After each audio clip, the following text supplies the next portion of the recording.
Je m'appelle Famara Danfara. Je suis moniteur d'atelier en ESAT depuis 8 ans bientôt, on va dire.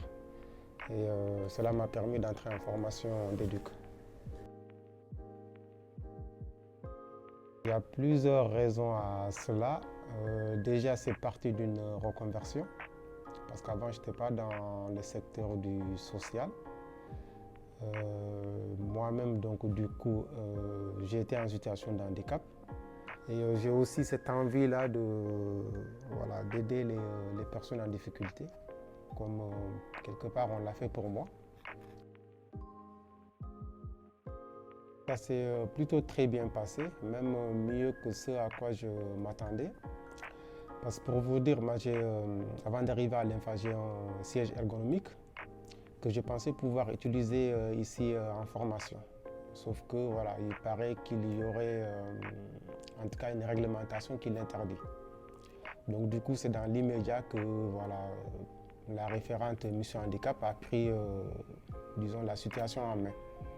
Donc les demandes se sont faites tout de suite.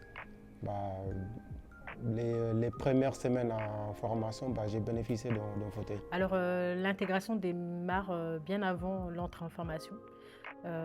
Par les périodes où nous faisons les informations collectives et les entretiens de sélection. On essaye vraiment de sensibiliser le public au fait de pouvoir nous informer de leur situation pour pouvoir adapter la formation. Effectivement, ce n'est pas forcément facile de dire qu'on est en situation de handicap et parfois il peut y avoir des handicaps invisibles. Donc on informe durant les informations et les entretiens l'importance de pouvoir l'aborder pour pouvoir être accompagné du mieux possible.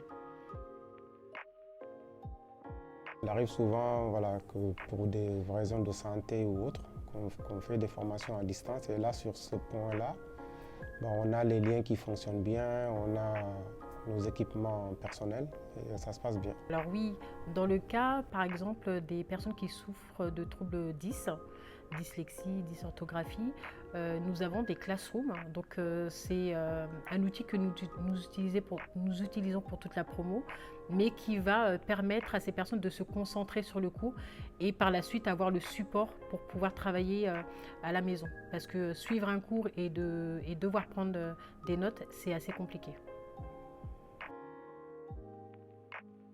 Je pense que l'INFA a une particularité qui me semble intéressante, c'est que c'est la facilité à faire sa demande et avoir une réponse. Je pense que cette démarche administrative, elle est un peu plus compliquée dans d'autres centres. Déjà, je vais rassurer cette personne-là de ne pas s'inquiéter par rapport à son handicap, quant à sa prise en charge et l'écoute dont elle a besoin, etc. Et je pourrais aussi lui rassurer que moi, en tout cas, je retiens une expérience très positive tout au long de mon parcours. Alors il faut oser, il faut se faire confiance. Et puis à l'INFA, on est vraiment à l'écoute pour pouvoir adapter l'accompagnement. Donc il ne faut pas hésiter.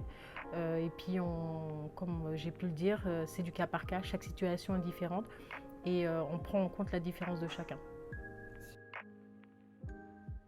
Je dirais qu'il y a quand même un accueil chaleureux. Il y a une écoute attentive, on va dire. Et le plus, c'est qu'il nous pousse à nous améliorer. Je pense qu'on a un centre de formation qui est plutôt accueillant. On s'adapte quand même aux apprenants. Et je pense qu'ils trouvent une ambiance, une bonne dynamique collective. En tout cas, je me sens bien à l'INFA depuis que je suis là. Je n'ai pas eu de regrets. Et je pense que ça va continuer aussi. Il reste encore 2 ans. Pour moi, tout va bien.